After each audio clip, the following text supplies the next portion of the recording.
क्या गौतम गंभीर और बीसीसीआई मिलकर संजू सैमसन को बाहर करने के फैसले पर अपने यू टर्न मार चुका है?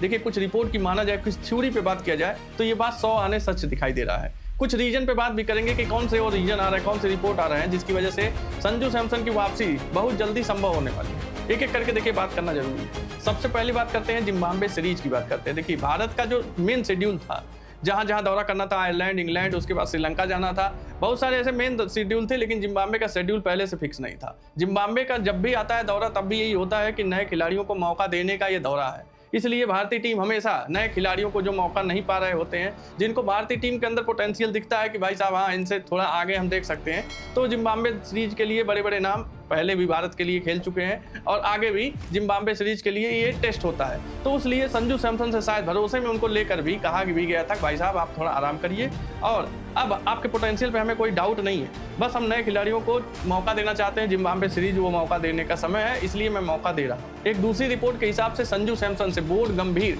ये बात मिलकर कह चुके हैं कि आप आराम करिए, नए लोगों को हम मौका जिम्बाब्वे में देना चाहते हैं। 2028 के वर्ल्ड कप के प्लान के आप हिस्सा हैं। आपको आत्मविश्वास की नहीं, आपको आराम की जरूरत है। आप में आत्मविश्वास भरा है, आपके पोटेंशियल पे कोई डाउट नहीं है।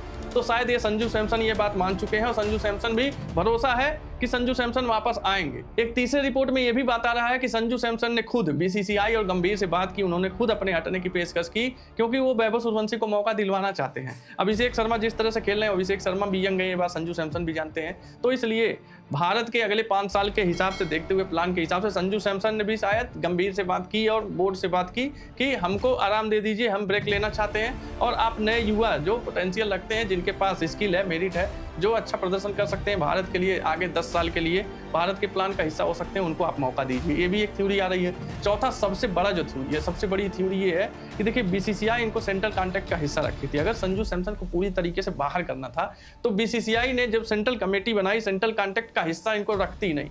भले ये सी ग्रेड में है, अभी 1 करोड़ रुपए इनका साल का मिलता है, लेकिन बीसीसीआई अगर सेंट्रल कॉन्ट्रैक्ट में किसी को रखी है, इसके मतलब बीसीसीआई पूरा रिव्यू कर चुकी है उस खिलाड़ी के बारे में, उनको प्लान का अपने हिस्सा मानती है आगे। ये सबसे बड़ा रीजन है जिसकी वजह से संजू सैमसन पूरी तरीके से बाहर नहीं हुए। और 5वां सबसे बड़ा लॉजिक है जो क्रिकेटिंग लॉजिक है कि संजू सैमसन के अंदर एक सबसे बेहतरीन काबिलियत है कि वो ओपनिंग ही नहीं करते हैं, मिडिल ऑर्डर में भी खेल सकते हैं। भारत का मिडिल ऑर्डर आप देख ही रहे हैं। जब भारत का ट्रांजिशन फेस आया T20 वर्ल्ड कप 2026 जीतने के बाद, मिडिल ऑर्डर में चाहे ईशान किशन, चाहे तिलक वर्मा की बात कर लीजिए, खुद श्रेयस अय्यर या फिर जो भी मिडिल ऑर्डर में आ रहा, उस तरह का अब नहीं रह गया जिस तरह से मिडिल ऑर्डर पहले भारत का खेलता था।